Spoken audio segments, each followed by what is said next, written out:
ఒక విచిత్రమైనటువంటి పరిస్థితి ఏంటంటే నేను నిన్నగాక మొన్ననే చెప్పా, జగన్ టూర్ నెల్లూరు అంటే కేసులు పెట్టించుకోవడానికి సిద్ధపడ్డవాళ్ళు, తన్నించుకోవడానికి సిద్ధపడ్డవాళ్ళు, చావడానికి సిద్ధపడ్డవాళ్ళు, భవిష్యత్తును గురించి భయపడకుండా వెళ్ళేవాళ్ళే వెళ్ళండి, లేకపోతే కనుక సమస్యలు ఉంటాయని. నిన్న జరిగింది అదే కదా, లాఠీ చార్జ్, ఇరగదన్నారు అంటే ఒంటి నిండా గాయాలే కదా. వాళ్ళు ఏమైనా పోలీస్ కేసు పెట్టగలరా? పోలీసులే కదా కొట్టింది. దెన్ అదొకటి. రెండవది, ఆ పరుగులు పెట్టేటప్పుడు ఏయో ఒక చిన్నపాటి గాయాలు ఉంటాయి, సరే అది పక్కన పెడదాం.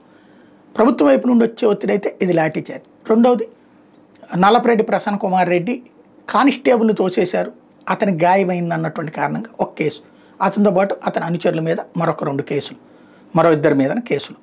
ఓవరాల్గా జగన్ టూర్ అంటే మినిమం 3, మ్యాక్సిమం 10 కేసులు, మినిమం 3, మ్యాక్సిమం 10 మంది మీద కేసులు ఉంటాయి.